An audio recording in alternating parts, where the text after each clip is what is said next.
بسم اللہ الرحمن الرحیم۔ السلام علیکم۔ فرعون اور اس کی خادمہ کی ایک واقعہ۔ حضور اکرم صلی اللہ علیہ وآلہ وسلم شب معراج میں بیت المقدس کی طرف جاتے ہوئے مصر کے قریب ایک مقام سے گزرے تو انہیں نہایت ہی اعلیٰ اور زبردست خوشبو آنے لگی۔ آپ صلی اللہ علیہ وآلہ وسلم نے حضرت جبرائیل علیہ السلام سے پوچھا کہ یہ خوشبو کیسی ہے؟ جواب ملا کہ فرعون کی بیٹی کی باندھی مشاطہ اور اس کی اولاد کی قبر سے آ رہی ہے۔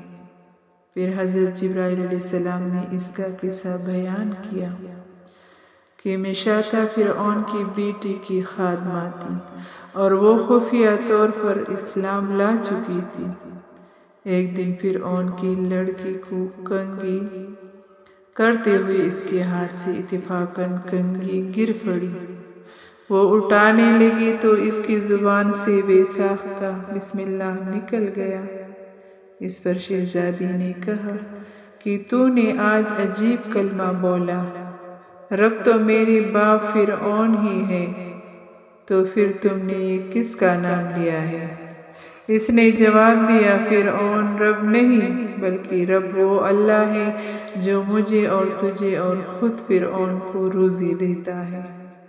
شہزادی نے کہا، اچھا تو میرے باپ کے سوا کسی اور کو اپنا رب مانتی ہے؟ اس نے جواب دیا، ہاں ہاں، میرا، تیرا اور تیرے باپ سب کا رب اللہ تعالیٰ ہی ہے۔ شہزادی نے اپنے باپ سے کہلوایا۔ وہ سخت غضبناک ہوا اور اسی وقت اسے برسر دربار بلوا بھیجا اور کہا، کیا تو میرے سوا کسی اور کو اپنا رب مانتی ہے؟ اس نے کہا کہ میرا اور تیرا رب اللہ تعالیٰ ہی ہے جو بلندیوں اور بزرگی والا ہے۔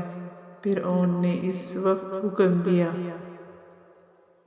کہ تانبے کی جو گائے بنی ہوئی ہے اس کو خوب تپایا جائے اور جب بالکل آگ جیسی ہو جائے تو اس کی بچوں کو ایک ایک کر کے اس میں ڈال دیا جائے۔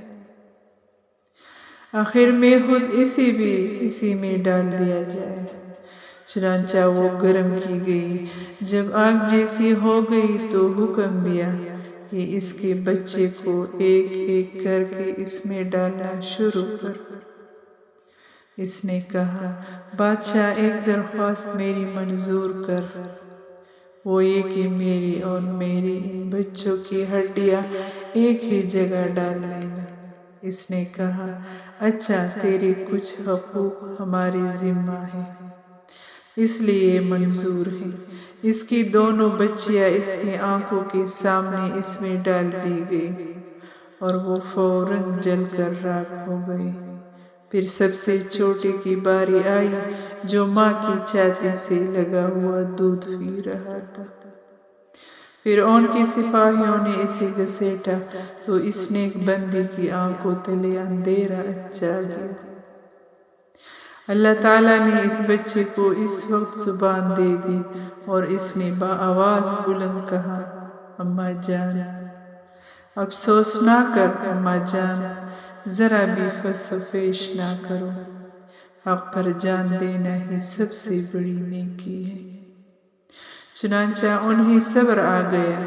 اس بچے کو بھی آگ میں ڈال دیا گیا اور آخر میں ان کی ماں کو بھی اسی آگ میں جلا کر مار دیا۔